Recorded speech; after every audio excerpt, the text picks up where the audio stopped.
Hello, fellow hams, sea-beers, shortwave listeners, and anyone else that may have found our stream. Welcome to you, whether you are in the field, in the shack, or somewhere in between. During this stream, my colleagues and I will discuss a wide range of topics, including, but not necessarily limited to, the current state of ham clubs, what we've been up to, some photos from the field, and questions from other hams. If you're attending the live stream, we encourage you to drop a question into the chat. If you're watching this as a video post-event and have a question for us, please leave us a comment and we'll get back to you as soon as we can. The stream is being broadcast both on my YouTube channel, Outdoors on the Air, and Chris's YouTube channel, K2CJB Radio. So with that out of the way, I am Tracy, VE3TWM. My YouTube channel is Outdoors on the Air, and the focus of my channel really is encouraging people to take their radio gear outside, get out of the shack, get some fresh air, get some exercise, and practice basic skills of what is essentially emergency radio communication. So that's me. I'm going to throw it over to my colleague, Tim, November 9, Sierra Alpha Bravo. Tim? Well, happy to be here as usual. If anybody doesn't know, I make antennas and sell them on eBay and internet and various places. So if you don't want to spend a lot of money and you're looking for smaller antennas that are portable, and you check out the store, there'll be a link in the description, I'm guessing, and some contact information as well. Good stuff. How about you, Chris? Well, again, good to be here. I always enjoy these chats. We have some wonderful folks come in and ask some great questions, make great comments. So it's always good to be here, and it's good to see my two partners here. My YouTube channel's been around for a while. My channel, K2CJB Radio, I started it I forget how long ago, but really my channel is on my welcome video. I call it it's a journal of the different things I do with ham radio, and I've done a bunch of POTA activation videos on there. I've done some. In fact, I've had Tim's antenna featured on it a couple of Tim's antennas. So it's just whatever seems to come up in the my ham radio experience usually winds up on the channel. So you're the only ham radio and harmonica channel out there, right? This is true. Well, there is I have a harmonica channel too. Chris Bauer Music. Yes, that's right. Ham radio and harmonicas. You don't get that. Yeah, this is very true. Fantastic. Okay, good stuff, guys. You know what? Every month we get together, and just to give you a bit of background on the whole live stream series. So we actually are putting together this whole series, and we've got essentially 3 different types of live stream that we're doing. The first type of live stream is with the 3 of us, just as you see here, having a chat around ham radio, whether it's current events, whether it's interaction with other amateur radio operators, stuff we've been doing that we think would be of help to others. The second one is something we call Ham Heroes. We've already had a couple of those. If you haven't seen them, I suggest you go back and take a look. Our first Ham Heroes was with Kevin Laughlin, and the one we did last month was with Tim from the UK, Tim Golf 5 Tango Mike. And we're with that stream, what we're doing is we're bringing in notable hams. So hams who either have very popular YouTube channels or have made their mark in other ways. And we're working on some future guests for that. The third type that we're going to be doing that, you'll probably see the first one in the next couple of months. We want to give a bit of a spotlight to hams who aren't really well known. They might be hams with smaller YouTube channels that have a terrific message. And they may be hams that don't have any YouTube presence, but have done some other things that we're really fond of. So look for those sorts of streams from us in the future. For tonight's stream, we've got a few different things that we want to cover. The first one that we want to cover is, when we get together when there's just the 3 of us, we sort of figure out what we want to chat about. Chris, Kilo 2, Charlie, Juliet, Bravo, had the idea, well, why don't we discuss the current state of ham clubs? And Chris, if I can just pass it over to you now to give us a little bit better idea of what your thoughts are here, and then we can build out the discussion along those lines. Sure. Love to. So ham radio clubs, I I think the question that came to mind for me was, in this day and age, and I really hate to use the term, but in this day and age, how do ham radio clubs stay relevant? And when I say relevant, we look at ham radio clubs, and I'm not. It's going to sound like I'm making a general sweeping statement of all of them, but of course it's not true. There are many clubs that are actually thriving and doing quite well. But I think there are many clubs that were either mid-size or falling into the smaller club category, whose demographic has not changed, and it's just getting older. So you go to a ham radio club meeting and you see you walk. If you're 60 years old, you walk in, you might be the youngest guy in the room. And what made me start thinking about this is I was active in a club. In fact, I still am down in Pennsylvania when we lived down there, and we would have these conversations like, what do we need to do to not so much attract new members, but how do we get folks interested in ham radio? How do we get them into the hobby? How can we as a radio club provide more for members of the club, to really make it a valuable experience rather than just I'm in a ham radio club. Most clubs have repeaters, either a 2-meter or 440 or both. A lot of clubs have migrated into having a digital machine up. That's great. But I think here's where I'm going with it. There's a couple of issues I think radio clubs need to address. First is how do we get people attracted to the hobby? A lot of clubs offer VE sessions. They'll provide licensing exams sessions. Some of them do classes, but most of them just say, hey, if you want to take your ham radio exam, you can come. We have a night you can do that. Some clubs run ham fests, and it's kind of like, okay, we get all the folks out to a ham fest. The thing is, I don't know if it really attracts anybody new, because let's face it, everything out on the table at a ham fest is either old boat anchors or stuff that no one's got. Who walks around a ham fest with $2,000 in their pocket to buy a radio, right? So there's that. So it got me to thinking, and again, that's all within the ham radio crowd, right? So how do we approach other people that might have an interest in joining like-minded people that are into ham or into radio in general? So we had a discussion down in Pennsylvania one time about preppers. Like how do we tap into that group of people? There's a lot of them, and you do look around here on YouTube and you see there's hundreds of YouTube channels of people do prepping, and a lot of them got their tech class license. They got the Baofeng radio, and they're like, hey, I got a ham radio and I can use this when SHTF, right? So how do we contact them? Well, that's how I got into it. Okay. I certainly, ham radio is something that I picked up as a result of, wanting, call it disaster preparedness. I mean, we live in, a heavy, tornado area. So I think it was 2009, 2010, somewhere, that we had a bunch of storms roll through over the summer, and we were without power for like 3 or 4 days, which it wasn't terrible. I mean, it was a little hot. But being without power just means everything in the refrigerator goes bad. But it makes you think that there may be something to that, and I think we're going to see more of that as we go on. Agreed. Now, as far as ham clubs go, I mean, I don't belong to a club. I have a kind of a Groucho Marx perspective on that. But I do have.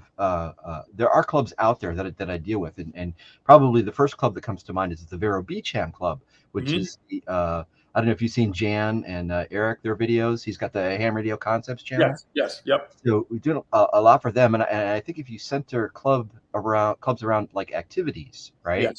Yes. I think that goes a little further. And I like dealing with clubs. I mean, there have been, as a guy who sells antennas, when I get contacted by a club and they're like, hey, we're interested in this, we're interested in that, we want deal. Okay, happy to do it. In fact, I think we did that with some of the folks up in Tracy's neck of the woods. So I mean, they saved quite a bit of money. So if you're a ham guy and you want you have some collective purchasing power there in a club, as opposed to just being a guy buying stuff on Amazon. Right. Agreed. Well, Mike, so this is a great point. So here you got into the hobby because you were more interested. Like, I need radio, emergency communications. So here's the thing: do ham radio clubs, and this is one of the things I propose, right? Do ham radio clubs actually address prepper needs? You know, doing activities is, and you're right. That club actually has. They're a very strong club. They do really. They're a lot of fun, yeah. And they do those things. But do like the local clubs? Do they really address like the prepper community? What is it that the prepper community talks about? Why do they get their license? What is it? What do they need to know? Well, preppers are weird. Okay, there's different kinds of preppers. I'm the solitary, below the radar. Don't usually let people know what's going on. Kind of gray man. Yep, you're the gray man. Yep. Here I am in my bunker, doing YouTube. But there are a lot of. There was a channel I was watching this the other day, and I think it was who's the guy up in Wisconsin? It's not it's MRK K9 MRK or something like that. He's just up to the border here. He's not too far away, and he was doing. He went on a trip. He's got a place in Appalachia somewhere, and they were doing this exercise about like a grid down exercise, and he was trying to make contacts and do some different things on low power with other people, battery power kind of thing, doing WinLink and some PSK stuff, which I thought was fascinating. Mm-hmm. And it gives you a chance to test and use your equipment. Yes. Which is the big thing, which is just like a POTA activation, right? I mean, you go out there, you think you've got everything, and you think you've got everything right, and then you field test it. You find, I forget, this would be better. I forgot this next time. Well, why am I carrying all this stuff? And who made this damn antenna? That kind of thing. It's easy to do. Well, the POTA activations are great for that, and the club I'm in Pennsylvania just started doing that. They've actually done POTA activations as a club. Mm-hmm. So I think that's great. And to your point, that's it is great training for preppers, right? Although preppers are more about carrying an HT rather than dragging HF gear and throwing wires up in trees. But still, it's like I think if you did it with a club and you did POTA activations and you had some so, hey, we've got somebody from Vermont. Awesome. Is that the Free or Die, or is that the other one? What's that? Is that Live Free or Die, or is that the other one? Oh, Vermont? Yeah. No, Vermont's the Green Mountain State. Is that the Flinty? It's the Flinty one, right? Right. From Vermont or Flinty? Granite State. That's what it is. Granite State. So I just think I think that's something I think a radio club needs to really kind of maybe retool a little bit. How do we tap into that large demographic of people, right? And the other thing I was giving some thought to was GMRS, right? So GMRS, it's not ham radio, obviously, but they are radios. And there are people that buy radios and they talk to each other. And there's a lot of them, like in the off-roading community. That I think my nephew's one of them. He's got a Jeep and he's threw a GMRS radio in it. And he talked to me about, should I get my ham license or should I get GMRS? And the more we talked back and forth, it made more sense for him to go GMRS because all the other guys he communicates with have the same thing. However, it's all about the community and the network, though. I mean, you can build either one. But couldn't the ham radio club, with the expertise of a ham radio club, right, with understanding antennas, coax cable, mobile radio installations, things like that, couldn't they bring a benefit to somebody who was a GMRS radio, user and say, hey, I think I want to join this club and learn more about it. They're doing some stuff now with mesh networks too, which I think is really cool, which I wanted to get into at some point, but time being what it is. Right. No, I think you're right. I think a club can play a very important, role in that kind of thing. Right. But I think they have to set themselves out to do it. It's not correct. And that's my point. It's like, if you're a radio club, you have to start thinking out of the box of, the guys that pound out CW every night and the guys, I operate HF, that's it, and we've got to get out of that mindset. So then now the third point I have on this is that radio clubs also have to keep their website current. All right. And the reason why I say that is since we moved up here, I've poked around at some of the local clubs, right? Yeah. And I got to tell you, there's one club who has their website, the most recent entry on their website, like picture wise or anything like that, is from 2018. Yeah. I was like, okay. I've seen worse than that. I mean, And I love ham radio because you can go to a lot of ham radio oriented websites or guys' pages Right. and stuff like that. Right. And it's right out of like, 1999 or, Yeah, 2005 or something like that. And Right. it just Websites designed before the internet. Right. got that look and its feel. And that is something that can be done about it. But that costs money and that costs time. And, I'm sure clubs aren't interested in charging people a lot for dues. They do Right. it or, Right. events and stuff like that. And in your average ham club, like you said, the guy you walk in at 60 years old and you're the youngest guy there. So who's doing this stuff, and Right. but I do sense a current where there's a lot of younger people getting involved in this around prepping and stuff like that. So Yes. Yes. I don't think there's I wouldn't say there's no hope, Correct. Actually, then Right. sorry, Tracy. I have my one last point, and then I'll get off my soapbox. You did fine. Another thing, so you got the internet as being like, your website is your interface with the people, right?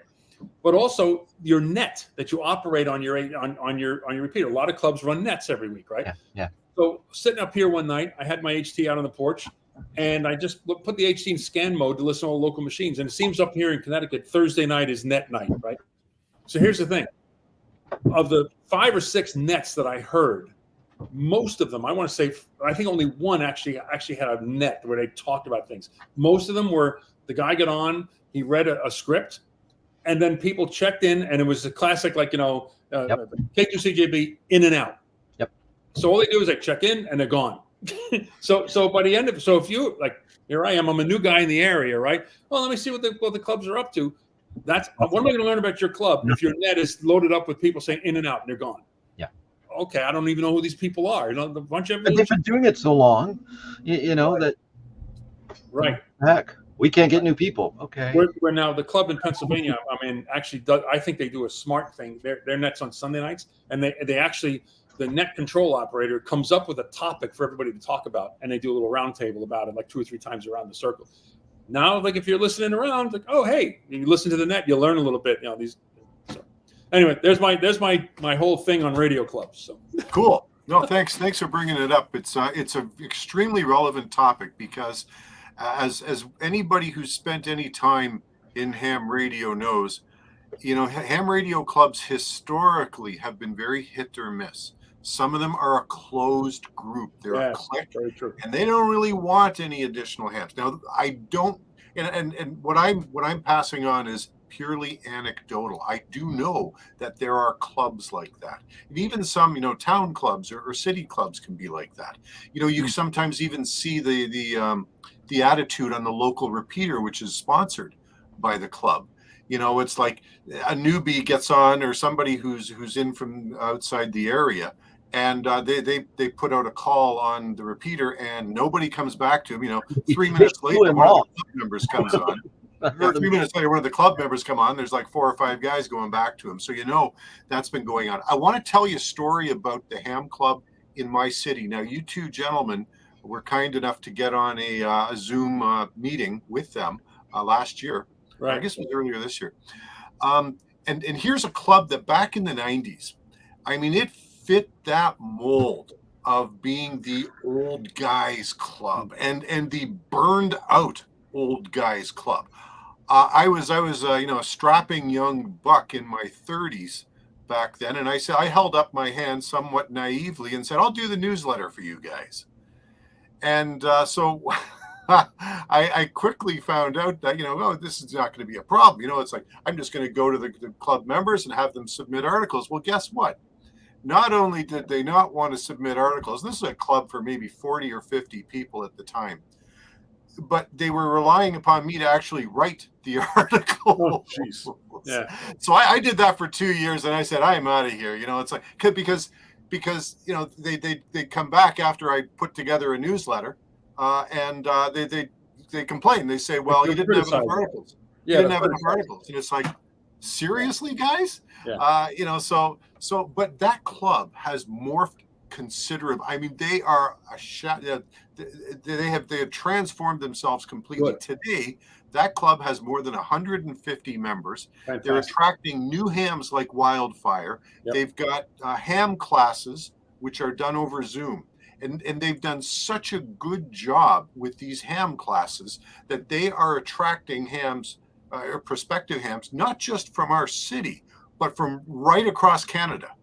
Right. And people are joining the club from this wide range simply because the club makes the ham club the ham radio training available to Yes. all, with Yes. no attitude, with no preconceptions as to what some dedicated people who are doing the training and are working well with these folks and encouraging them.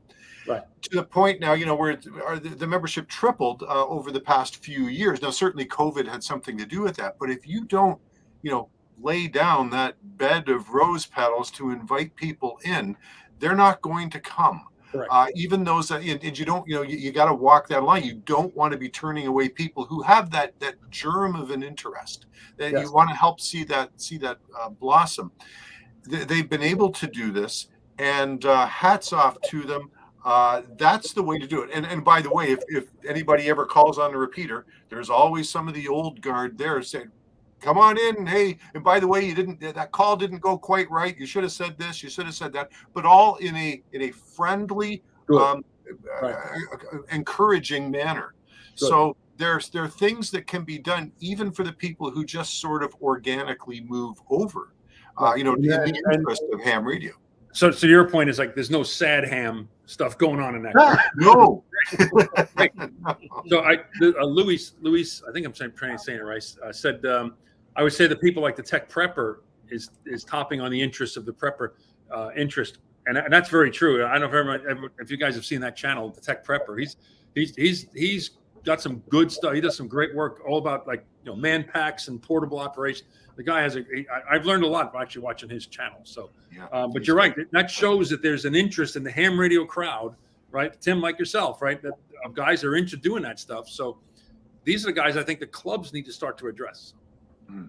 Hey guys, what do you think about the comment from Forget Your Life, who's been a long-time subscriber, and thank you very much. I've always appreciated your support. But Chris, I know what's your that take name. on it? Yes, I've seen that name. Thank you. What's he saying? The digital modes are part of ham radio, but all around here, anyone under 30 is interested is D-Star, system fusion, repeater stuff, and the high band art and measure. It's all inside. It is too. Okay.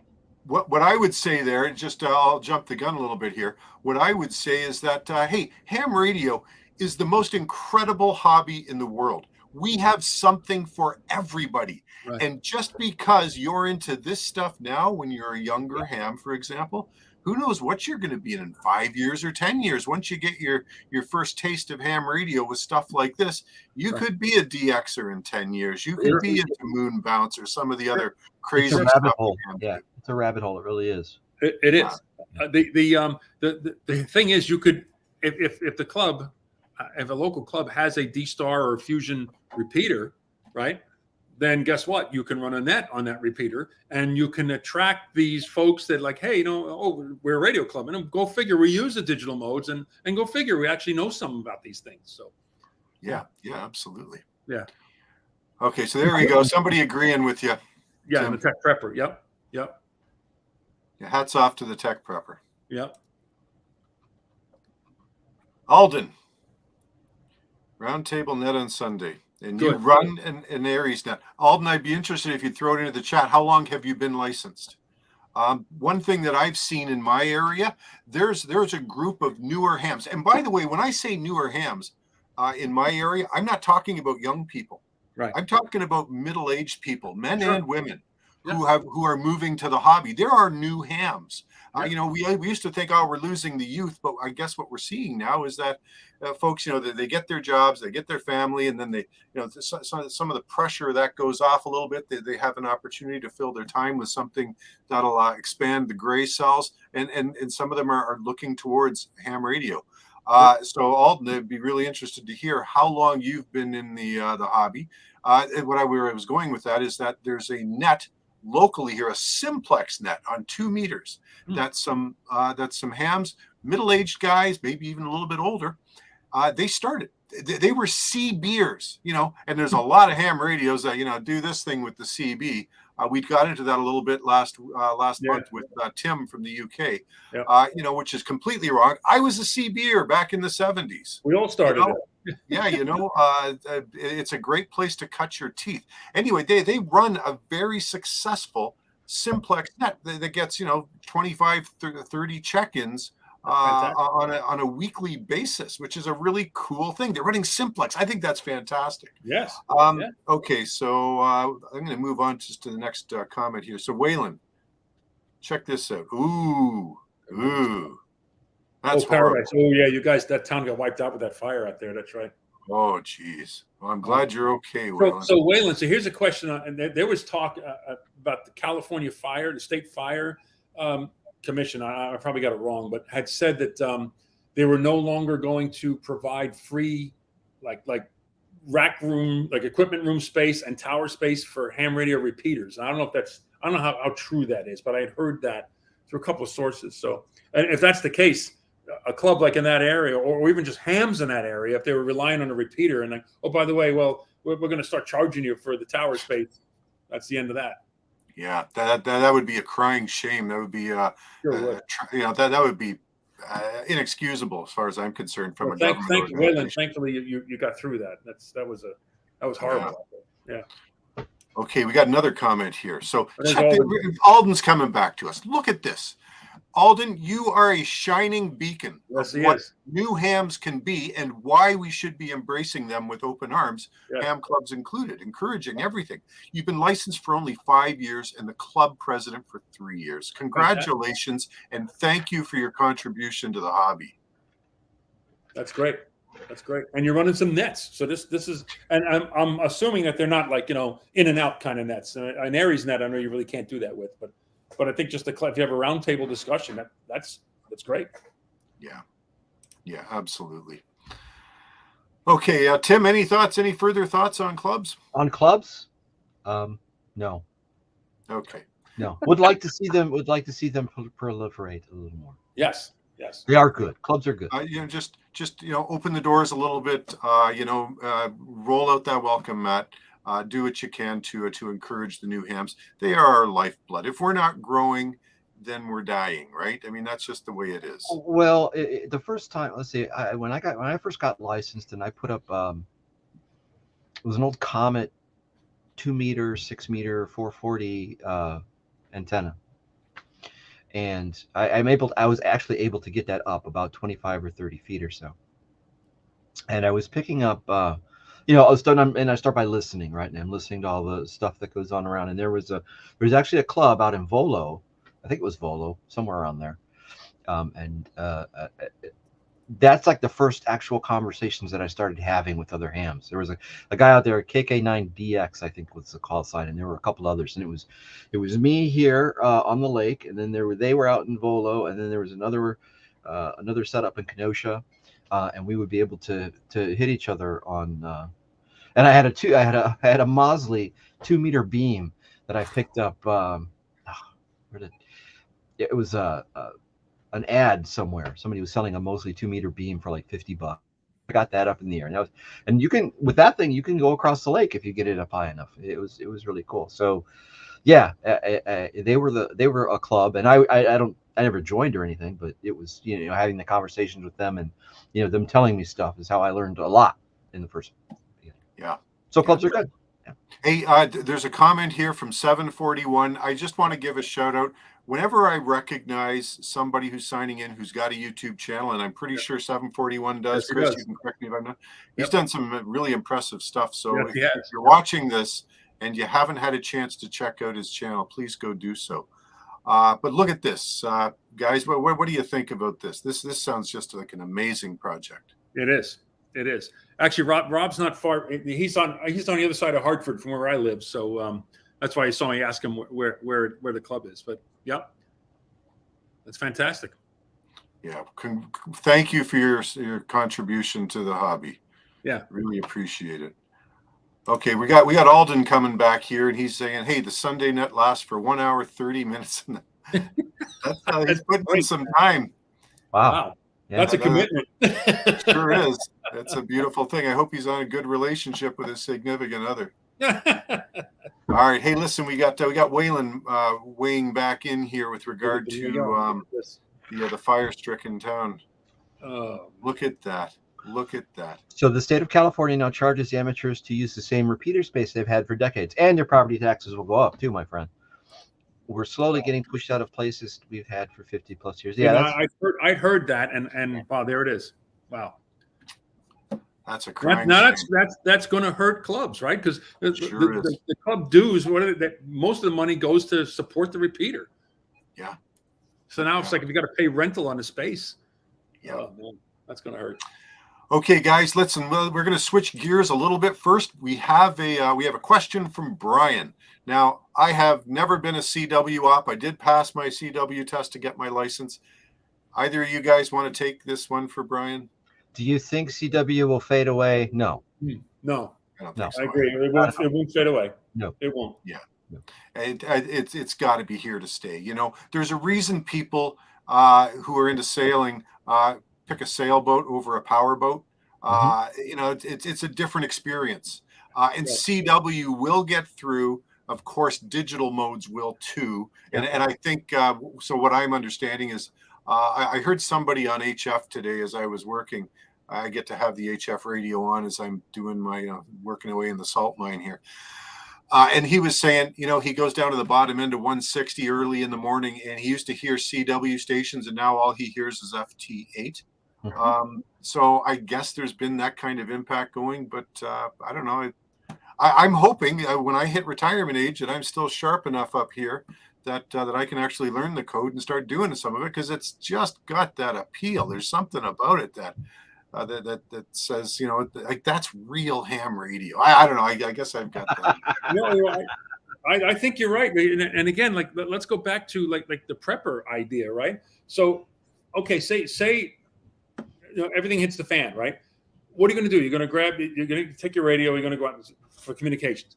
Say the sideband's not working. You can't talk to anybody. It's just the propagation's not there. What if you don't have a laptop with you to fire up FT8 or something like that? So all you need is a key, and you can get on and start sending Morse code, right? So I think it's a valuable thing to know. I mean, they took it away from the license requirements, but I think it's still. I mean, do I operate it? I haven't done it in a while, but I've got a beautiful set of paddles here from my gear. I like it. I've always liked it for a number of reasons. If something were to happen, FT8 wouldn't be my go-to mode anyway, right? I mean, you can't say anything. PSK31 doing some stuff, but yeah, CW. There have been days when I've been operating and the conditions were just absolutely atrocious. And here in the city, where you get a lot of regular RF noise anyway, you know, I mean, my air conditioning will fire up, and you know I can hear it through the thing. But you know, I've never had a problem with CW. It's wonderful. It's got a sophistication level to it that's just wonderful, and it is a different experience. No, that's not going to go anywhere. And plus, you know, nowadays with the number of people who know it, it's almost damn secure, you know. Yeah, I'm encouraged to see guys like Jason, the Ham Radio 2.0, and Mike, K and MRD. They're getting into CW. They're like, we're going to teach ourselves how to do this. Great.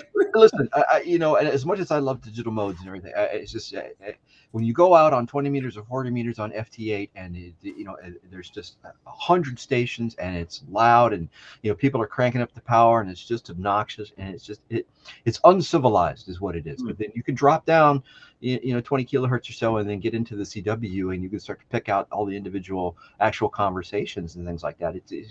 It's much more sophisticated, I think, than people give it credit for now. So it may be a niche thing, but it is absolutely definitely worth putting effort into. Guys, let's switch gears a little bit here. So we've got some slides that I want to pass along. Maybe review a little bit. So I actually visited a couple of weeks ago. I was at Pancake Bay Provincial Park. It's on Lake Superior, and it's on the eastern shore. And from home, it's about an 11-hour drive.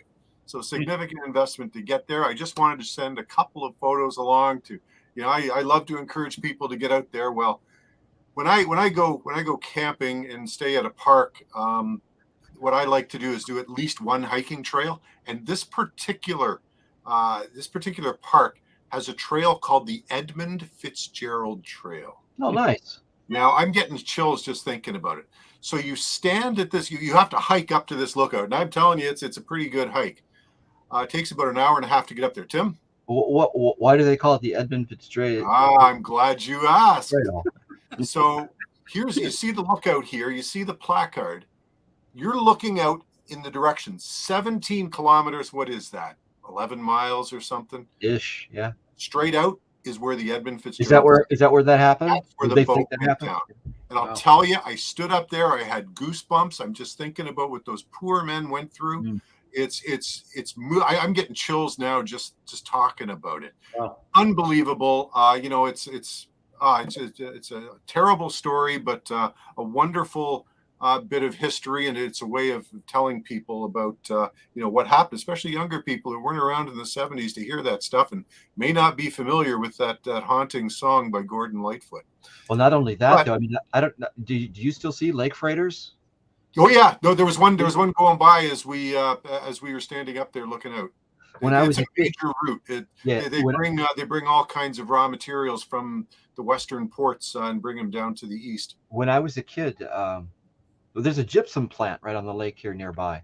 And when I was a kid, we used to have the windows open in the summertime. And when the big ships come in, you could hear the horns, right? Start to come in because they're coming in through the little channel and they've got a dock or whatever. But I haven't seen a big lake freighter. It's got to be 10 years, 15 years. No kidding. Yeah. Interesting. Okay, guys, let's I just want to move on and show you. So, what's a portable operation without Nice. some good food? Nice. Big ass wieners and beans. Done over the fire, of course. The only thing's missing is a bacon and a bottle of beer. I don't drink and operate. Is that back bacon, eh? Although I will tell you, I slipped up a little bit. I did slip up a little bit. Somebody, when I was doing my POTA activation, ended up with about 40 odd contacts. Somebody came back to me and asked if I saw any pancakes on the bay. I responded with, no, but I did see some peaches on the beaches, and I don't know if he got that. Nice. Anyway, let's move right along here. So there have been a couple of new products announced, and I wondered if you guys saw this. Oh, timeout. Okay, we got a timeout. Can we go back for a second? What made you pick Pancake Bay? I mean, was it because of the Edmund Fitzgerald Trail? That was what it was. That was what it was. Now, I got your email that you were going to be on at I'll be on at the top of the hour. Right. And so I tuned in, right? And I saw you were spotted on the POTA site, so I tuned in, and I think you had been spotted on like 7190, I think, or 7195, somewhere around there. I spotted myself, and I spotted the wrong frequency. That's why you couldn't find me. And I had to quickly go back on and respot myself. So, okay. Apologies. Right. Listen, at that time of day, I think that was a Friday night, right? Or was it Thursday night? I don't remember. It was a Friday night. It was a Friday night. Okay, so Friday night around 7 o'clock, 8 o'clock, 7193. It's all nets. It's all from 7175 up to 7200. I wouldn't have parked myself down there in the evening. That's for sure. I learned that one last year. Okay. All right. Thanks. All right. So, guys, have been a couple of new products, both of them by Icom. The Icom V 3500. Have either of you guys heard of this one? I've not. No. Okay, so this one is it's a 2-meter rig. Now, I find this fascinating. It looks like it's pretty much a bare bones rig, but what's interesting is that the receive frequencies are 144 to 148. Now, I don't know if that's a typo, and as I'm pulling material together for this live stream, I wasn't sure, but it's interesting to see a 2-meter rig. It would be interesting if it doesn't have that general coverage receive to take you up to 174, maybe down to 138 or something. I would have thought so. Yeah. Sorry? I would have thought so. But they might have done that to improve front end performance. So I don't know. Are you sure that's not supposed to be TX frequencies? Well, it says right there RX frequencies. Right, exactly. Yeah. So otherwise, it looks like a pretty basic. I didn't see anything else in the description that leads me to think. So there's something else here. 4.5 watt speaker. So really, they're talking about vehicles that generate a lot of internal noise. So that's a good feature. Well, this looks They're cool. that's going after the guys that like do the off-roading with Jeeps and stuff like that. Yeah, probably. And if that's the case, they're not going to be listening to aircraft. They don't care. No, you're right. Absolutely. And folks who are leaving comments in the chat, please forgive me. When I'm talking, I can't administer that. I'll get over to that in a minute or two here. We're looking for a producer. Sorry? So we're looking for a producer. That's right. If you work cheap. Here's the fascinating one. An Icom IC905. Right. This is a 144 to 10 gigahertz transceiver. It's built on the 705 form factor, and it uses this remote box, which actually controls, I guess the RF amplifier is there. Now it's a maximum of 10 watts. So it's, it's not a high power device, but have you guys heard of it? Any thoughts about it? I have heard of it. I heard I forgot who I saw talking about it, but I saw someone on YouTube talking about it. Wow. What do you think? They should send you one to evaluate. That's right. Icom, Yaesu, Kenwood, they don't even know I exist. Actually, most manufacturers have no idea I exist, so I've kind of given up on that. I missed the Model 19 I had many years ago. Terry, I'm sorry, I'm working through these, but I don't know which Model 19 you're referring to. Can you give us a little bit more? Either you guys know what the Model 19 is? No. Okay, Terry, send us another chat message and let us know what you're talking about there. I'm going to go back to Brian for just a sec. My wife is in a wheelchair next to me, not radio, but could you cheer up? Barb, here is a shout out. Absolutely. From New Zealand too. Right? Is that New Zealand? Thank you very much, Barb. Hi, you know what? Hi, Barb. Listen, when we all go through life. I just want to say this because this is something that I believe very dearly. We wake up every morning and we think to ourselves, and I'm speaking for myself, I guess. Okay, let me speak for myself. And I think, my God, I got this problem and I got this issue and I got, my shoulder's kind of sore today and I got this headache and I didn't sleep well at all last night. All this stuff happens to me, by the way. And then I hear about somebody else. There's an old saying that says, if somebody took all of their problems and put them in a pile, and you took all of your problems and put them in a pile, you'd take yours back. Mm-hmm. And I fully believe that. Yeah. Now, Chris, you're a pastor. You have relevant experience with dealing with folks that have undergone tremendous stuff. Yeah. Do you want to talk for a minute or two about that? Absolutely, I'd love to. It's you hit it right on the head. Certainly in the role I'm in right now, people will share these things with me, and it's funny when you think you hit it right on the other thing too, Terry, Tracy. You said when you get up in the morning, it's like, oh, I got this, I got that. Where I'll have people come to me that they've got terminal cancer. They've got they're financially they've lost their job. They have no money. They're about to get evicted from where they live. Other people have other just constant, ongoing, chronic issues in their lives, and it honestly makes you sit there and say, you know what? Thank God I'm not struggling with that. And it draws you to come alongside them to help them because we are better equipped to be able to do that. So I'm kind of on the front lines of a lot of that. So. I'm sure you are. Yeah. Absolutely. Okay, let me see here. So we got Barb from Joe in Buffalo, New York. Just another Barb. All right. Not too far away. A simplex communication for me on 2 meters, and even we very comfortably with single sideband on 2 meters. Okay, Waylon says beans. It makes me think of the Blazing Saddles. Well, Waylon, one thing we all know, the number one rule of camping, does everybody know what the number one rule of camping is? Uh-oh. Never fart in a sleeping bag. There you go. Now you know. Okay. Hey, Montego Bay, Jamaica. Hi, and thanks for tuning in. Nice. We really appreciate that. Nice. Okay, so Terry's back to say Riddy, and the Model 19. Wow. Yeah, I guess Terry, that they don't do Riddy much on this. it's funny if you take a look at some of the old ham, all the different digital modes that have come. Olivia is one name that comes to mind. This long list of digital modes. And I every time I've seen those, are people still doing that stuff? And, RIDI is hard. It's hard for. I spent some time doing RIDI and did. I had a RIDI phase that I went through, and you download the software and you tune it and you get everything up. And at the time, I had an old Kenwood. I was using the TS830S at the time to run RIDI, so I had this rustic setup with the audio and everything like that, but it worked. I got it to work, and it was a lot of fun.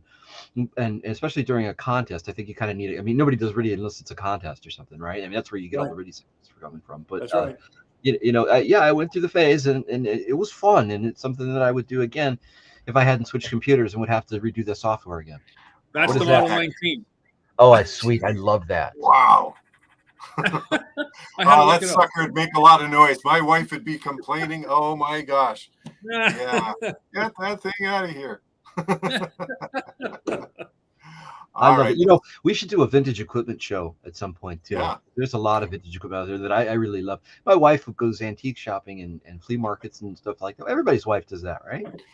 So I've told Chris this before. Chris has been to flea markets. He did a video on one once where he look at that beautiful old gear. Oh my gosh. Chris can walk down the aisles at these flea markets and identify these 60s and 70s pieces of ham gear and tell you about them. How scary is that? Dedicate your channel to that. That's incredibly fascinating. So we could absolutely do something like that with Chris. Yeah, that'd be great. Because I get photos, right? And so my wife thinks like any radio is so she'll go past one of like an old Zenith or something, that's got the, oh, is this cool? Do you want that? No. Yep. I don't know if I can't see him from here. Back over my shoulder here, I've got like an old Emerson vacuum tube radio in a wood case, and then I have an old Zenith. Same thing. It's like an old tube radio. So it's cool. They're great. And if you ever look at like movies and TV shows and stuff, and they're trying to make this background, they've always got like the old Collins and the old helicopters in the background, you know, and the old bunkers and stuff like that. I love that Art Deco look for the stuff. Well, one time we should do a show on all the ham radio gear that's been used as props in mainstream media, movies or TVs. There's some fascinating stuff there. Hey, K6 YYL, nice to see you. Thanks very much for joining us. 741 has chimed in again. I love playing with old gear. Yeah, I wish I had more. Don't you? And I agree on that. Rob's got a good collection of. I want to say he's got was it a Drake C line I saw in one of his videos, or he's got some great classic gear in his shack. So okay, guys, let's move on a little bit here and see what we got next. Photos from the field. So I get people, my channel focusing on portable ops. I get people who send me photographs. Now, and not only do they send me photographs, but they take some of the stuff I've done and they offer suggestions for improvement. I love that stuff. I mean, we all learn from each other, and ham radio operators are smart. I mean, we got to give credit to our peers. And I once read there's 250 ways to wash the dishes. So everybody's thinking of problems from a slightly different angle, and they can come up with different ideas. So what Rob did here is he said, hey, he had this PVC. It looks like a reducer, and he's attached some scrap metal to it. He can then push that into the ground and drop his spider beam 40-foot mast. Now that spider beam is a heavy pull. I mean, it wants to move back and forth, but what Rob's come up with here is that he's got this so we can stand there while he puts the guys up. Let me tell you, that's a big deal. That's a big deal because that's something that even I have to spend a few minutes with, making sure, I've got like 4 guys on my on the one I use, which is similar to what Rob's showing there. But even though I'm only using a 4-foot PVC, and it doesn't stand up by itself. So there's a little bit of acrobatics that need to go on to get it up just so. So congrats on that, Rob. Yeah, great idea. Here's another one, David. Let me just do this. So David, teardrop trailer, right? We're What's it going to look see like? a shot of the trailer in just a minute. That looks But like I want you to take a looks look like a little out the teardrop. window. So cool. This has got to be one of the coolest field day locations I have ever seen. It's in the desert. It's Smith Creek Dry Lake. So he's out west. He said, so he's out there and winds picked up and you know, they lost some tents. And of course he had no issues in his camper. I mean, love it. That is fantastic. And look at the dog. Who's the little guy who's back there? Oh, looks like Petey. Yeah. That's right. So that is really cool. But here's a shot from outdoors. So there you can see. See, that's the life. What a magnificent location. And I love the desert. I've only been there once, and I was there for a few hours. I'd love to go back. I do too. I love it, especially the Western Desert. Travel much, but my God, that looks awesome. Yeah. I did 2 years in the Army out in the desert, and it was that would have been tough. It was the most fun I've ever had, just about. So. Yeah, take a look here. So here's Bill, VE3MRX. Bill's in my home club, and he's a newer ham. And what he did is he's got a trailer hitch here, and he's figured out a way to mount a fiberglass pole to the back of it, set up a 40-meter dipole, about 25 feet up, and listen to this. If he did 36 contacts in about 4 hours using hunt and pounce, and if he sent CQ, there was too much for him to copy. Awesome. Well done. And a new ham, right? I want to emphasize that. Not somebody who's been doing this for a year, who's learned all the tricks. It's somebody who's still learning. This guy's going to be able. If you can get a 40-meter dipole, 25 feet in the air, that's all you need. As flat as you can get it, you know? Yeah, absolutely. You'd be so happy with it. Yeah. Okay, now it's time for questions from the field. All right, so Tim, you get email questions. I get email questions. Let's take a look at a few of the questions that we've received recently. So here's one that came in from Keith, VE3SVQ. I have an Icom 7300 recent purchase. Is it suitable for prototype operations? He still has an old Kenwood. I think this is a fantastic question. And this is a question that doesn't necessarily have an obvious answer. And what I'm going to do is we're going to go down through the group here. I'm going to tell you my reaction would be. The Icom 7300 is a fantastic radio. Period. End of story. Yes, you can take it portable, but the prototype operations. Okay, so you're talking about 2 or 3 hours. All you need to worry about if you want to take it portable is the right sized battery to be able to run it. You know, and if you're running out there, I'm thinking if you've got a 30 amp hour lithium iron phosphate battery and you plug it into that, you're going to have a lot of fun, and you'll be able to run it for even longer if you choose not to run it at 100 watts, but run it at something like 20 watts. And of course, I imagine many of you know, if you use it at 20 watts, you know, that's 1 S unit down from running it at 80 watts. And by the way, running it at 80 watts is 0 S units down from running it at 100 watts. So don't run your stuff at 100 watts when you're in the field. Run it at 80, get a little bit longer battery life as a result. Now, the Kenwood TS430. Take it easier on the equipment. Sorry, go ahead, Tim. I was going to say, takes it easier on the equipment, too. Yeah, very true, especially if it's hot out. Rather than... Yeah, very true. Yeah. Good point.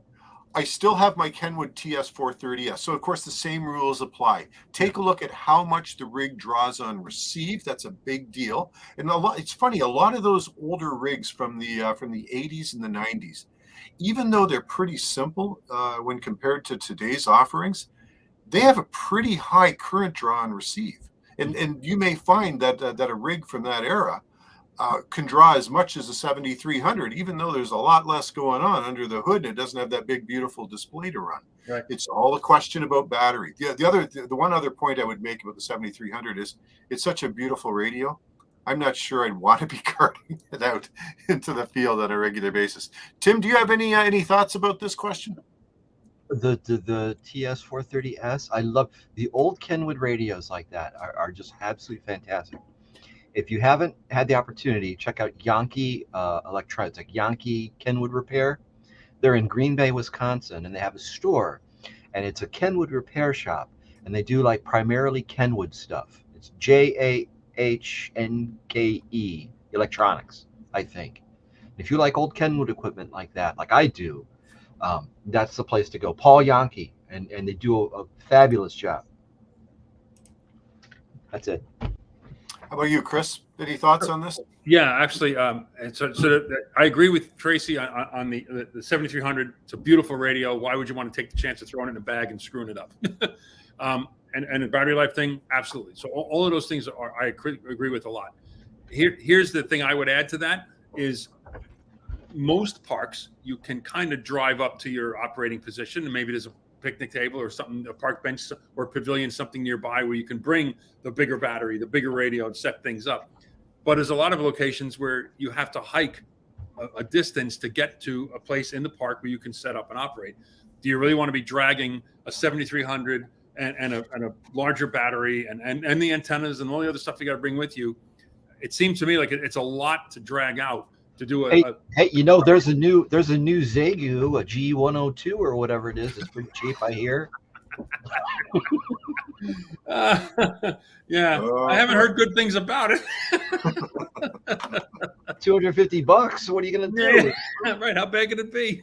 No, seriously, I don't. You know, I okay. So, just to share a little bit, I'm working on my new setup, and I have my H17, which I'll never get rid of, Tracy. But I'm trying to think about something new. So I'm 6/10 of the way to purchase something like that to put in the new kit, because I don't, 20 watts, 10 watts or something. So I'm thinking about one of those Xiegu radios. Tim, if you buy one of those, you're not my friend. I was going to say, at least 10 minutes. There's probably a cost over and above the dollars. But I mean, are they really that bad? I mean, I can when I'm on the other end here, I can't tell a lot of times, that somebody's using one of those. The closest story that I've had is that there have been clubs and club activities, and usually one guy always has the Xiegu or the whatever it is, right? And they have to put him at the other end of the park when they're out doing their stuff because of the splatter, right? I don't know if that's true. Maybe they were joking. Maybe they weren't. I don't know. But can they be that bad? I mean, is it that bad? I promised myself before I got on I wasn't going to say anything disparaging tonight, so I'm going to keep that. We're going to go on to the next question. Here's one for Tim. Oh, that's right. Yes. Is there a specific length of coax from the line isolator to the KX2 with the built-in tuner? Okay, so he is running the micro Windom that I make, and his question was. There's a 10-foot vertical section with a line isolator at the bottom, and is there a specific length of coax to use? No, there's. See, you're not if you buy one of those radios. Yeah. Don't hate, man. But the other guy said he's going to buy one.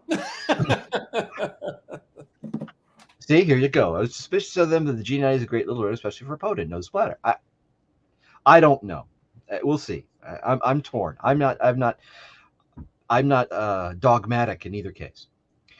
So, no, there's no specific length of cable. Sometimes you hear stories, and I'm sure you guys have heard these stories too, that there are certain lengths of coax to avoid with using a certain kind of antenna. I've not had that experience. I think G5RV is another one that people say, don't use anything that's like a more than a quarter wave length with the antenna or something like that. I haven't had those problems with that. So for this specific question with that antenna, no. But he's using a portable, so if you get it up 25 feet and you're hanging 10 feet down, 15 feet back to the ground, and then probably another 10 feet or so to wherever you're operating from, I'm guessing. So no. Is there a specific cable you would recommend for lightweight mobility, such as RG58 or RG8X or RG174? I use RG8X. Mm-hmm. I always have. It's just what I've used. RG58 is cool. I probably would do some stuff with RG58. RG174 is a little too small and a little too thin for me. So if you go back to Tim's video, the G5TM, right? Our Tim, and he did a video on losses for Coax RG58-174 and RG8X, and he found for shorter runs, like under 30 feet or so, RG174 is just fine, and you actually get benefit of lighter cable and smaller form factors and things like that. And I have no reason to doubt him. But RG8X is just what I have always used, and I've never had a problem. And if I need to go, and all of my RG8X has the PL259s on the ends, right? So if I want to go to BNC, a lot of the antennas that I make and use have the BNC connector on them, and I just use an adapter. A lot of guys don't like to use adapters; they think they're lossy. Again, that is not specifically something that I've had a problem with. A good quality adapter, I will say that. I mean, probably don't want to buy something off Alibaba and think it's going to be perfect or whatever. But and if you leave it outside, and I've done that, I've left stuff up for months at a time, and brought it back down, and it starts to pit, and you can see some rust coming through. Some of the stuff's not exactly, But again, RG8X and an adapter. RG8X might be a little heavy for some guys, though. I get that, because once you start getting in, 20, 30 feet, 40 feet of RG8X, you're talking about a hefty coil now, especially for guys who like to travel light. So if not RG8X, then probably the RG58. I bought some. Did I tell you guys? I bought a length of ABR RG8X. So it's the stuff with the solid braid. That stuff was just not good for portable operations. It just wanted to keep coiled up and just do all this nasty coiling, and it's really difficult to uncoil without kinking. So I don't recommend that. Regular RG8X. I've even used regular RG8X, and I just found it a pain. Portable. I found it a real pain, and it's not worth it. I mean, if you want to run 440, maybe 440 sideband in the field, then use it. But if you're running HF, I just don't think there's any need for it. Okay, guys, we are just past the 1 hour mark. We like to try to keep these down to 1 hour. Should we go on? Should we go on for a few more questions, or what? Sure, why not? Chris, are you good? I'm good. Okay, folks. We're still cheering up pads, so. All right, we do try to keep these to an hour. It's one of the things that we think is good for people, but we will take another couple of questions, or go for another couple of questions here. I just want to point out while we're at this point. So Fire Dog said that G90 was great for POTA, selling his 705 to get another one. That's really telling. I mean, obviously he's having some great success with that rig. And let me just say this for the record. I mean, what do I know? I don't want a Chinese radio, but what do I know? So these guys who have field experience, my hat is off to them, and I respect their take on it. I think it's with a lot of things. I think when they first came out, they probably had some issues, and they've worked them through, and you get some successive iterations of the different models and things like that. And it's like Windows software, right? I mean, you never run the first version of Windows when it's out. Yeah. So maybe the second, third, fourth generation of Chinese radios are fine. I don't think it's something, and I'll tell you what it is. Okay, I would love an Icom, and I would love to, I'd buy a new radio every couple of months if I could, but I have a psychological limit to the amount of money that I want to pay for a radio. That's right. I just do. And it's not just the radio, it's everything else that I got to go with it. Okay. And I stuck with Yaesu because you put me in front of a Yaesu and they're kind of all the same. I can figure my way around without, a big book. So one of the things that holds me back too is now I got to relearn how to do all of this stuff too. But when you're talking $500 versus $1,200 for a radio that I'm going to be using X amount of time, it's a very hard argument to make that, I'm going to lay this out. And then I have to buy all the other stuff too. Normally, because this is a complete new setup that I'm working on. Yeah. So there's a lot of endorsements for the G90 on these comments. Yeah, I just and that's the one I'm looking at actually. I mean, 20 watts, right? So it's right in that kind of sweet spot for some of the operations. It's small, it's light, and again, I would love to. It's going to break my heart to have to pay $1,200-$1,500 for a new little portable radio. That's why I like my 817 so much. Yeah. Hey, check this out, guys. So K6YYL is chiming back in. A Kenwood 480HX takes out for put. That's a fair-sized rig, isn't it? Yeah, I think so, right? So that I listen. I'm not dissing the selection of it. I just think that's a pretty chunky I think radio. I think that's fascinating. I would love to see how she does it. Yeah, absolutely. Yeah, That is maybe like really send in some pictures of how she carries it out to the park. I would, yeah, that would be very cool. Yeah. If I've always wanted to take the 450D out, and that's not a big radio, No, the question is, power, keeping it up and running. But other than that, K6YYL, if you're still with us, you're hanging in there with us. If you wouldn't mind looking me up on QRZ and sending me an email with a photo or two of your HF portable station, we'd love to see that. Okay, listen, I'm just running down. We've got Waylon says he wants more questions. Thanks for the show, guys. Thank you very much, N70CV. QRP Life, I gotta love that. That's a beautiful thing. Nice. Yep. Take a look here. So RG316, Tim. Yeah. Yep, I agree with that 100%. I have a brand new 20-foot roll of it here. I just purchased because I like to swap out my stuff. Hey, is that Charlie, Red Summit RF? Charlie, thank you very much for watching. Yeah, that's a great channel.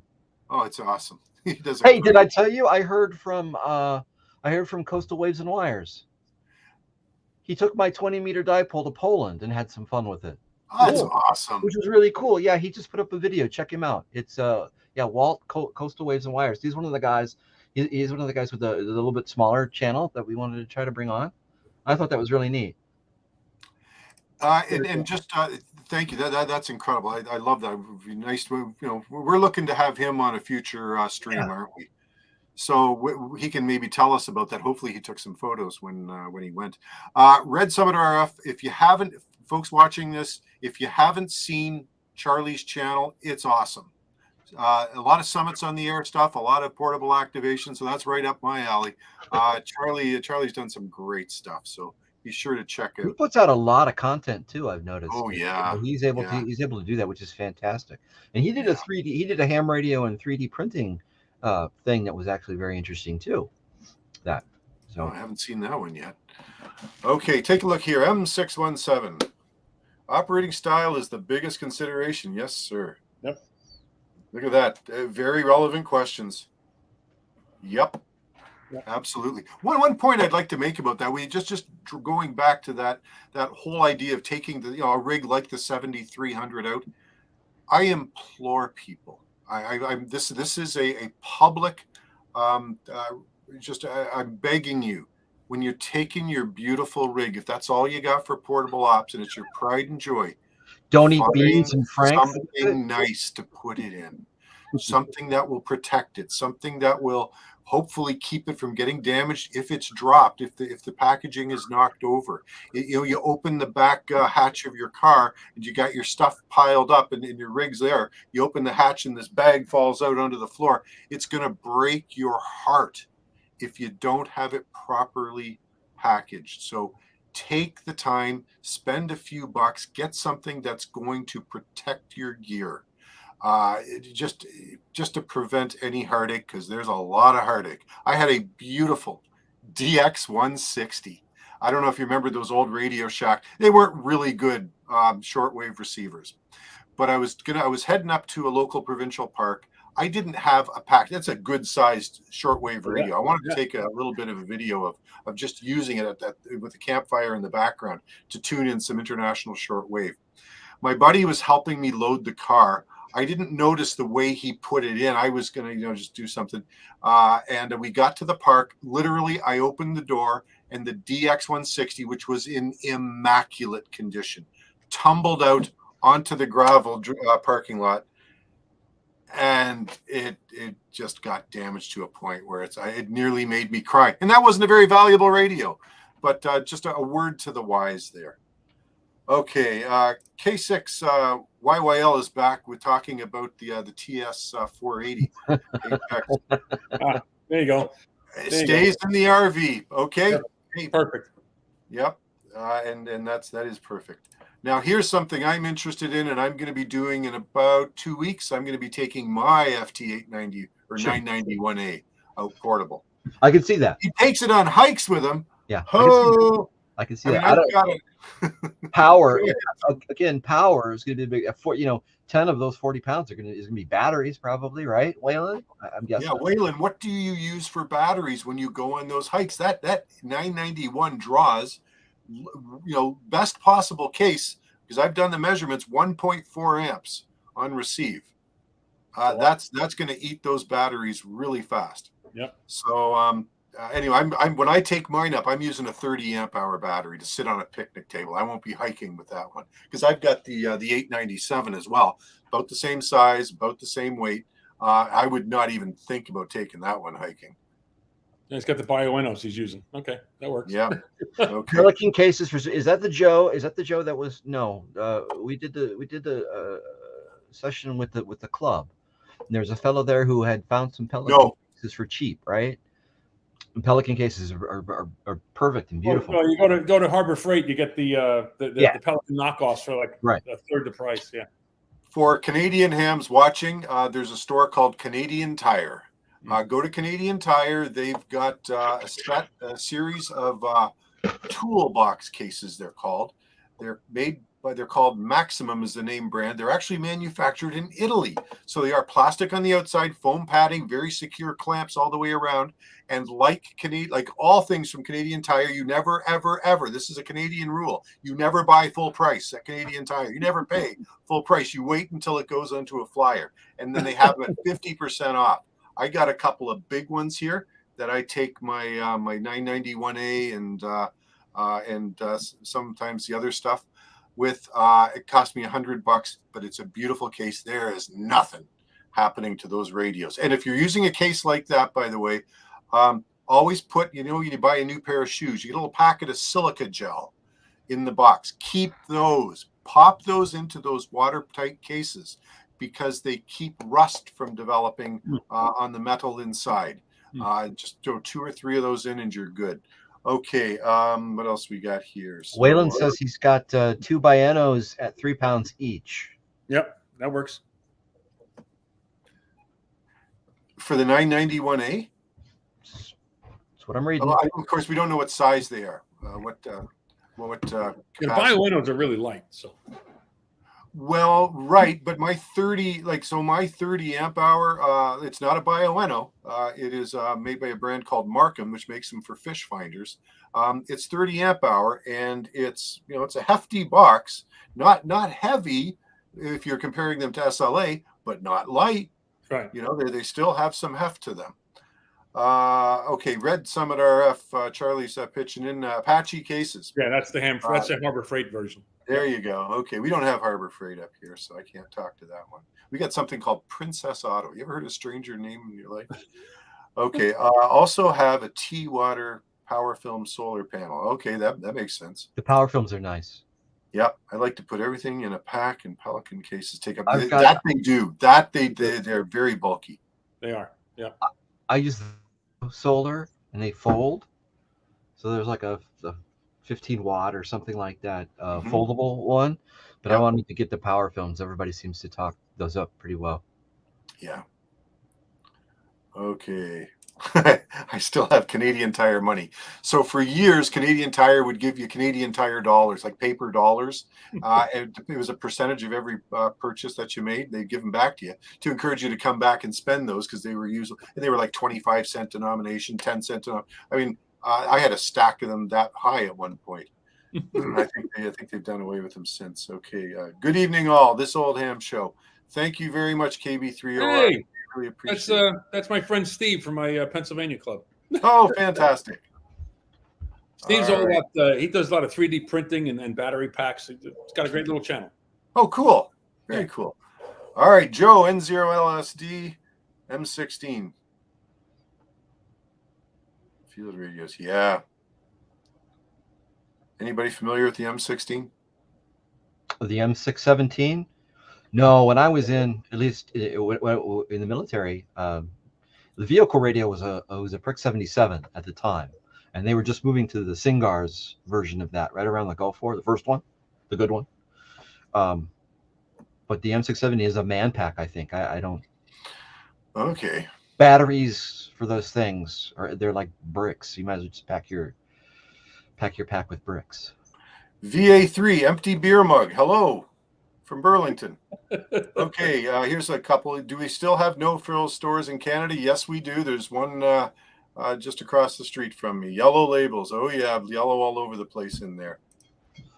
L3 Harris. Ooh, I don't know if anybody can afford their stuff. Yeah, that's top drawer, man. Yeah, exactly. Oh, wait a minute. The M16 is one of the other viewers here. We had it completely wrong.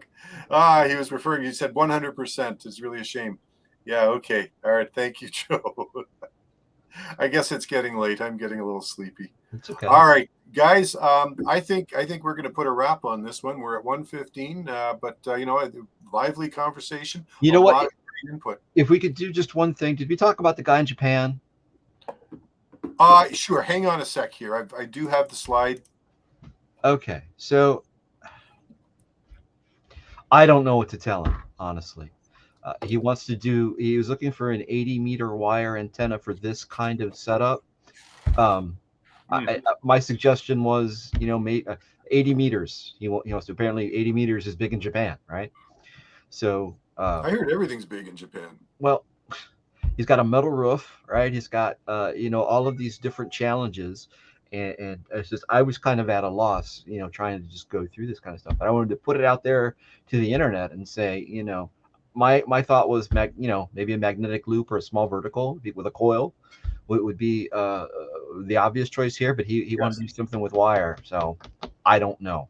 I think honestly, I agree with you. The first thing I thought of was like a vertical, like the Wolf River coil or super antenna, right? But if he can get the 17-foot whip, which looks like it's not going to go over the two. Well, I think did it say that he's on the ground floor?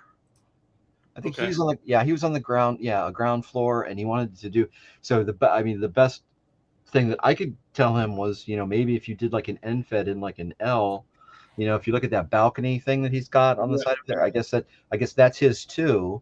So he could go like up and over, but with a metal roof. The roof is like metal shingles or something like that. I mean, it might be a problem. Yeah, it could be. And I don't know if you can see it in the picture, but right just off the driveway, he's got a big set of power lines too. No, so it's like, I mean, this just so the vertical might be a problem if it this just gets worse and worse, right? Yeah. So anyway, if anybody's got any ideas, I agree with Charlie here. He's better off to stick with portable ops. That's right. I know that's a cop-out. Then he can set up whatever you want. I know that's a cop-out, and that's not what he wants to hear. And people want to be able to work from the comfort of their home. I mean, I've got a home station too. So I get that, but I think Tim, you're on the right track here, and some of these other suggestions with the loaded whips. Your options are limited. I mean, I don't know if you can get on the roof. This is old too. This is a couple months old. I haven't heard anything back from him. So maybe he's found a solution. But it's an interesting puzzle for antenna guys and ham radio operators, and I imagine that plot is not big. Yeah, he probably can't run. Like, how many radials could he even run out? Not that many. If it's Japan, I mean, it's not like there's tons of space. Right. You don't have a big backyard, I don't think. So no trees that I can see. No. Metal roof, power lines. It's a tough one. Yeah. Hey, guys. Yeah. If somebody we still got 30 people watching. Should we do a couple more questions? I'd love to. I'm an hour behind you guys. All right. So I want to share this one. I thought this was an interesting question. Okay. So Dave, VE9 DHL from out in the Maritimes. Dave says, I've stumbled upon an opportunity to purchase an FT897, a rig which is near and dear to my heart, which I've noticed you use as a primary rig in your portable ops. Yes, I do. I've watched a number of your videos where you go into detail on the pros and cons. I'm skeptical on the price of the unit. The gentleman is asking $1,000. Now, that would be $1,000 Canadian. So think about maybe $700, $750 American to include an auto tuner and 2 batteries. Do you believe this to be a fair price? If not, can you recommend the FT818 over your FT817? Okay, so 2 questions. Here's how I would answer that. The first one is I have firsthand experience with those batteries. If you're talking about the internal batteries on the FT897D, they are extremely cantankerous. They are very difficult to take care of, to treat them, to charge them properly. And I have found them to be an extremely poor investment. You may even, if you opt for something for the kit like this, I would say you just take the batteries out of the equation, pretend they're not even there, and then reevaluate based upon getting the FT897 and the auto tuner for that price. That would be my recommendation based upon my experience with those internal batteries. The internal batteries for the FT897 were an extremely attractive feature, but they weren't quite all they could be from a practical perspective. It's not that hard to hook up an external battery, whether it's a Life PO4 or a sealed lead acid battery, and run portable that way. It's pretty simple. Yeah, you got another little box to carry around, but it is what it is. So I still think $1,000 Canadian, 700 to 750 US is too much for this radio. That is my bottom line point. You're now talking about a rig, and I love this rig, that is 20, very close to 20 years old. Maybe now it is 20 years old. What's wonderful, I mean, there's a lot of things to like about the 897. Low current draw and receive, VHF and UHF all modes. I mean, these are awesome features. Rugged, I mean, they don't make them like this anymore. I wish that my 991A was built to the same physical standard as the 897 was.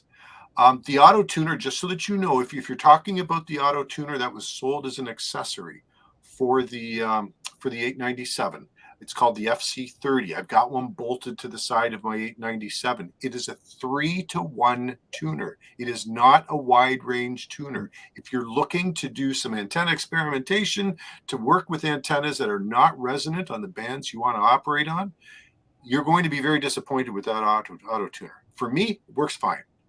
In fact, most of the time, I don't even have to use it because I'm using resonant antennas. I would say a fair price for that rig with the auto tuner would be somewhere around 800 Canadian. And so I'm putting that, you tell me guys, $550, $600 American. Yeah. What do you think? Yeah. That sounds about right. Yeah. Tim? I love the look of the 890. Oh, yeah. I do too. Yeah, it's very rugged looking. Coolest looking radio, and it's a little on the big side, but that's okay. I don't know about the tuner attached to it. I'm not a big fan of Yaesu auto tuners because they are hard to match.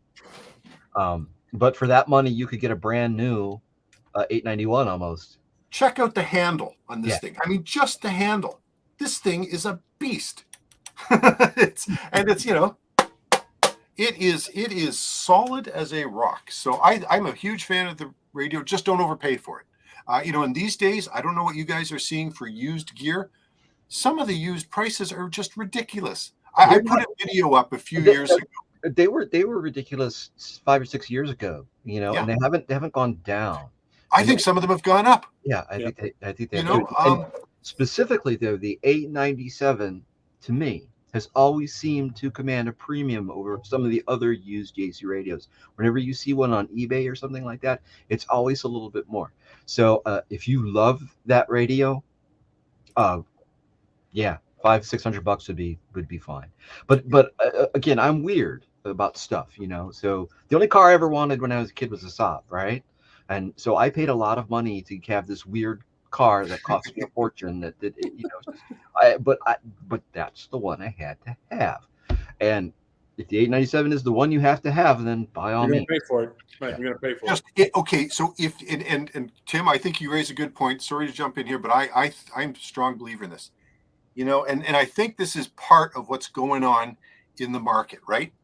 So back in the 90s, or the early 2000s, when this rig was new, I couldn't afford one. I didn't have the money to be able to buy it. Sure. So I think what's happening now is people who were in that situation back in the 80s and 90s and the early 2000s, they're now seeing an Icom 756 Pro 3 come up. Oh, I wanted one of those so badly 15 years ago. Okay, the guy wants an exorbitant amount of money. It's okay. It's clean. It's new. It's in the box. Yeah, okay, I'll take it. Listen, that's like somebody if someone like our age sees a Collins S line for sale, we're like, oh man, I always wanted one of those, and you'll drop the money to get it. Yeah. So I think that's helped keep the price of the old gear up. Yeah. Now, Okay, now, Joseph. wait, it's a two-part question there. So if not, Oh yeah, thank you. can you recommend the 818 over the 817? I'm not sure the difference of the 8. Okay, I can tell you the differences. They're so small that if you see a better deal for an 817 over an 818, go with the 817. That's the right. 817. Now there's an 817. There's the 817 ND, and there's the FT818. The 817, is the first generation, of course. The ND came afterwards, and then the FT818 after that. Number one, the 817 and the 817 ND, virtually identical, with the exception of some really minor things. The first one is that if you're using it with an internal battery, the FT817 original, non-ND, what's going to happen is if you leave the battery in over an extended period of time, you could burn out your finals just by leaving the battery in. And that was that. Now, Yaesu did come up with a fix to the RF deck, which corrected that. An 817 may or may not have that. Now, I got around that issue. I had an 817, and I only ever used it with external batteries. And you don't need huge batteries. I mean, these days you can buy a little lithium-ion pack that's about this big, no kidding. Right. And that'll run it for 2 hours. More than that. You don't have to have a big battery. Sorry, Chris, go ahead. You know all about the 817. I have the 817 ND, and I have the 4.5 amp hour Bioenno, and I ran field day with that battery. I ran it off the internal batteries for a while, and then I went to the Bioenno, and the Bioenno just ran and ran and ran. I never had to do anything else with it. So an 817 will run off a 4.5 amp hour Bioenno battery for quite a while. Hey, did you see that? We got Adult Love XYZ. Yeah, how about that? I think we've made it. I just blocked that user. we got spam. We're in. Yeah. That's fantastic. Yeah. I suppose we're going to be getting some kind of commission. So Chris, thank you for those thoughts. But let me just finish where I was going with the 818 versus the 817 ND. I would say if you can find an ND rather than 817, go for it, just because of the issue I just addressed. And also the 817 ND had an improved RF deck, which was less susceptible to blowing the finals. Something which a lot of users, if you read the reviews, they complained about with the original 817. I've heard those. I've never had the problem with an 817. Me neither. I've never had the problem with the ND. But I have the ND too, and it's got 12 double A's or something you can put inside it or something like that. I've never done it. It's always. I did it for field day. I ran it for field off of some Eneloop batteries for field day, and it worked for. I had it running for about 6 hours on those batteries before they finally gave up. I would add this on the 817. I think the 818 it comes with it, but the 817 you've got to get the CW filter option for it.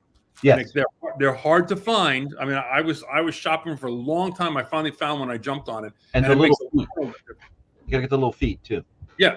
Well, yeah, but you got to figure out a way to prop it up. Agreed. So, which filter did you put in yours? Because I got the digital filter, right? So it's a filter that I can switch back and forth.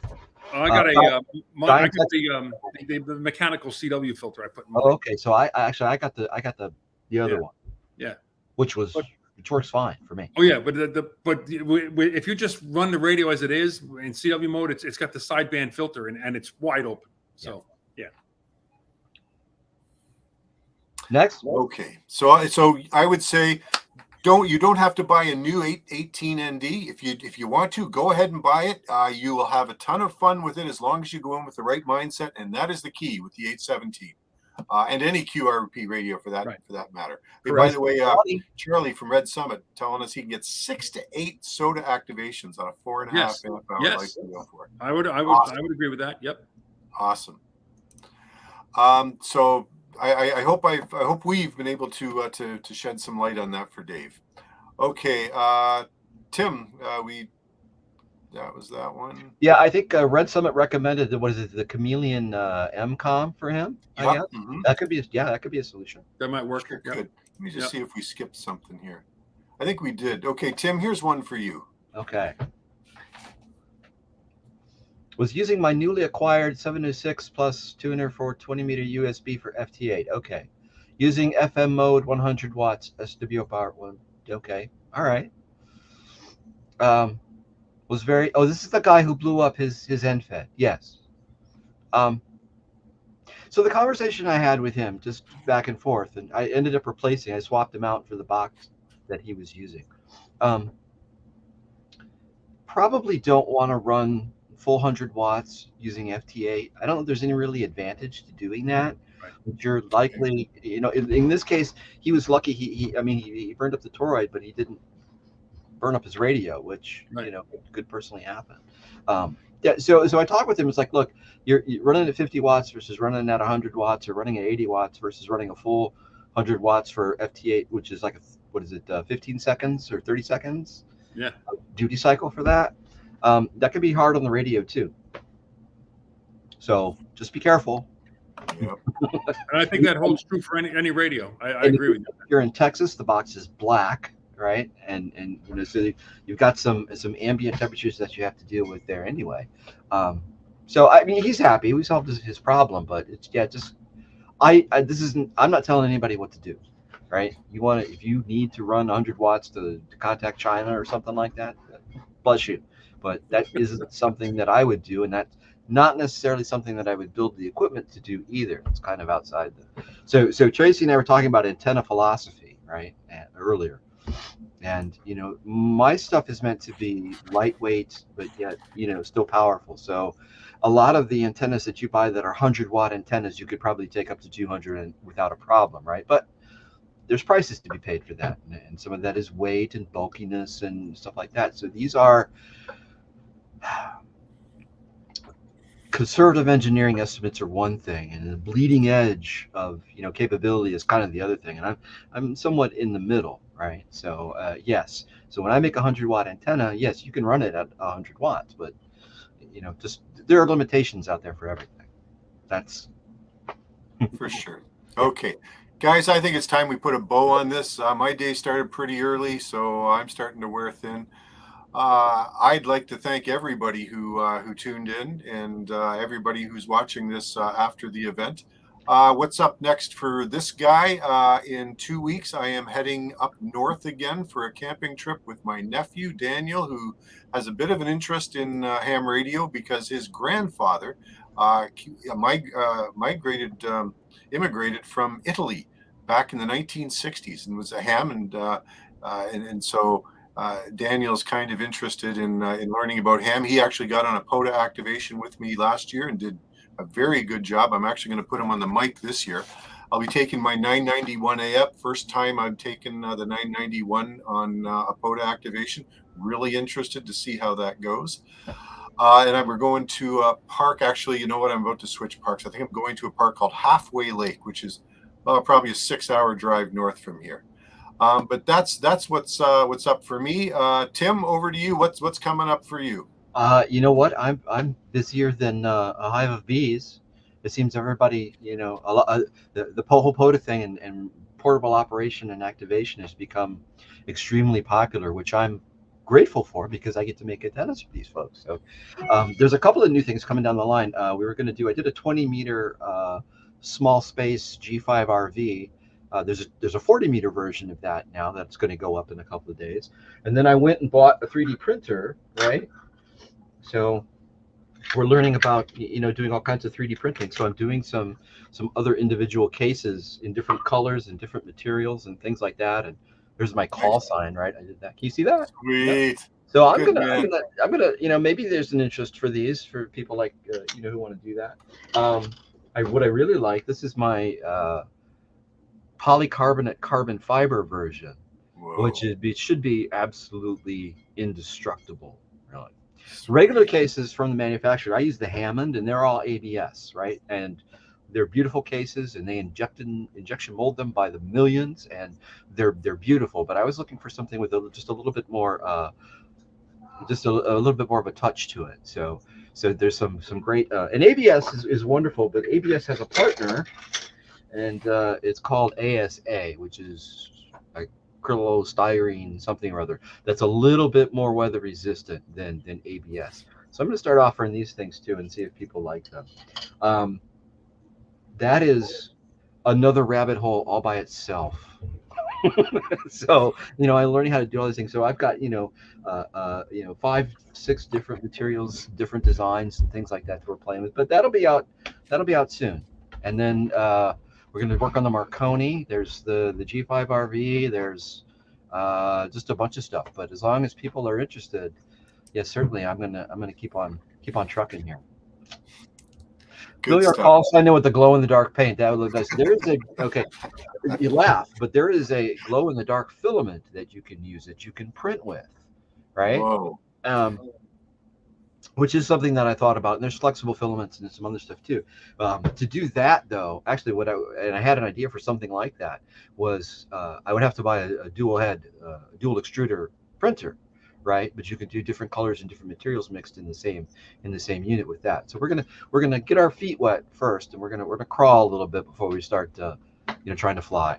But thank you. Yes, this is something we thought about it. That's great stuff, Tim. Okay, Chris, what about you? Parting shots? Yeah, for me, I'll just keep an eye out for some other part to go try to activate up here, and also there's the New England Ham Expo is actually this weekend, so I don't know if I'm able to get up there for the day, but I may try to poke my head into that place again and maybe get pictures of some old boat anchors on tables. So you know what? The next stream though he's gonna play us off, right, with the harmonica. Oh, I could do that. Sure. Yeah, next time around, yeah, we'll do that. That's right. Okay, that's it. Thanks everybody for tuning in. We're looking forward. We'll have a stream towards the tail end of September. We're trying for the last Thursday of every month. See if we can keep that string going. So everybody, best DX, and good luck in all your operations, and stay healthy, and look forward to seeing you the next time. So Tracy, VE3 TWM 73 to all. Cheer up, Barb. Goodbye, folks.